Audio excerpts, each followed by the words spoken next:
Welcome to the first edition of the 2014 NAIA Weekly Football Report. I'm your host, Alan Grossbach, alongside Austin Bennett, coming to you from the NAIA headquarters in downtown Kansas City, Missouri. We're excited to bring you another great year of NAIA football. Each week, we'll showcase highlights from key games, discuss top teams across the country, and feature special stories around the NAIA.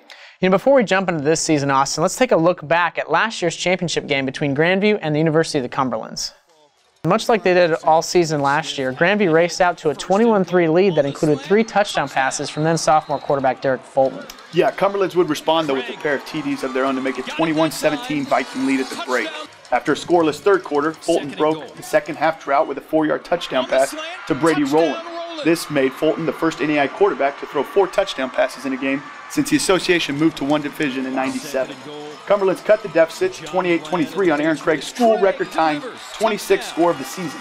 However, it wouldn't be enough as Fulton put the game away with a 1-yard TD with just under 5 minutes to play, and Grandview went on to a 35-23 national championship victory. You're right, and tremendous individual performance by Fulton. He was named the outstanding player of the game offensively, and then his teammate Jason Gladfelder was the outstanding defensive player of the game.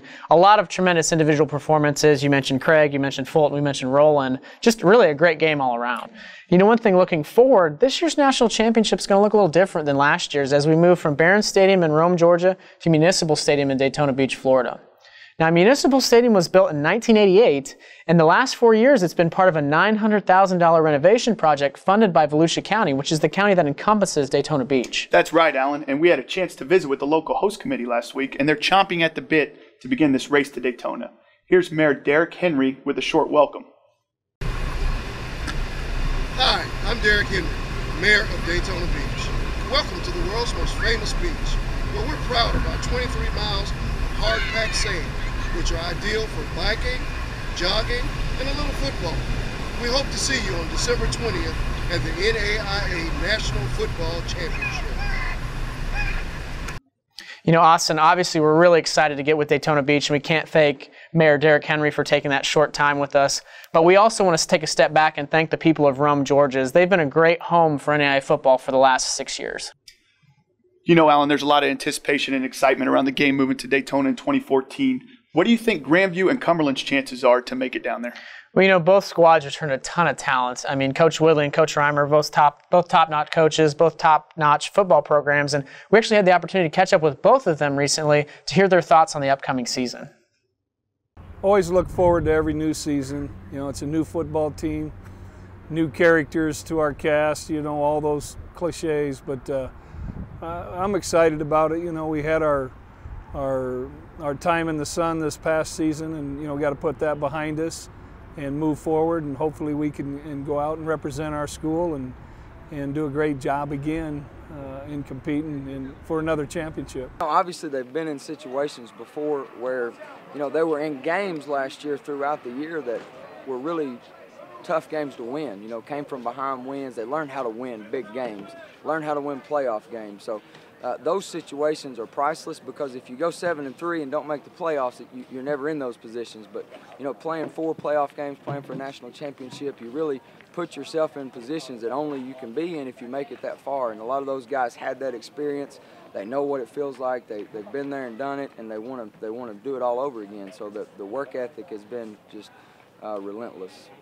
We've spent a lot of time talking about Grandview and Cumberlands, and now let's take a look at the rest of this year's preseason top 25 poll. There wasn't a ton of movement this edition, but there are some key teams to look at, especially perennial powerhouses Carroll College and Morningside. The Fighting Saints returned 2 key All-Americans in Dustin Rinker and Sean Bloomquist. That's right, Alan, and Rinker led the NAIA with 1,960 rushing yards a year ago, while Bloomquist captained a defense that ranked 3rd in scoring defense with 124 tackles, including 19 for a loss and 7 sacks. If you look at the conference as a whole, the KCAC, the Kansas Collegiate Athletic Conference, and the Heart of America Athletic Conference both boast 4 schools within the top 25. That's pretty impressive. It is, and every year there's a sleeper team. Grandview was that team last year. The year before you have Bethel, Tennessee. Any thoughts on who might be a sleeper this year? Well, you're absolutely right. I mean, the Vikings were ranked number 19 last year to go on to be national champions. 2 years ago, Bethel was unranked for most of the year and went on to win a playoff game.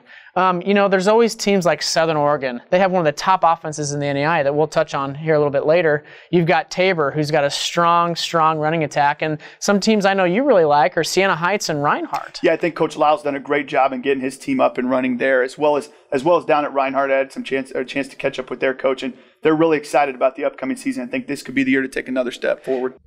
Now, Alan, the NAIA football season kicked off this past weekend with 4 games. And in those 4 games, we saw victories for Montana Western, Waldorf, Eastern Oregon, as well as Evangel. And an interesting note about Evangel, they defeated first-time NAIA program Arizona Christian 40-16 out in Arizona. Yeah, it was kind of a lopsided game, but one of the big highlights from that contest was the punt return by Arizona Christian's Gabriel Jordan. He returned it 108 yards for a touchdown. And, if you haven't seen it, go to Arizona Christian's athletics website or go to YouTube and check out that video. It's a tremendous return, quite an athletic play by that individual. Definitely was, and hopefully something that the Firestorm could build on moving forward this season. Absolutely. And this week acts as the first full week of NAIA football, as we have games on Thursday and games on Saturday. And, there are a few Saturday games that have kind of piqued our interest, and one being is top-ranked Grandview versus crosstown rival Drake. Now, the Vikings knocked off the Bulldogs 21-16 a year ago, and that was due in large part to the play of Derek Fulton and Brady Rowland, at least on the offensive side. Fulton completed 26 of 40 passes for 291 yards, while Rowland was his top target with 12 catches for 173 yards and a touchdown. Now, I really believe that this win set the tone for a great season for Grandview. Obviously, they went on to win the national title, and it could really do it again on Saturday. And another thing to keep in mind is this is the last time this game will be played as Grandview moves into the Heart of America Athletic Conference next year, and so their scheduling changes. Definitely a tough game to kick off the season with, but one Grandview's shown they can handle in the past.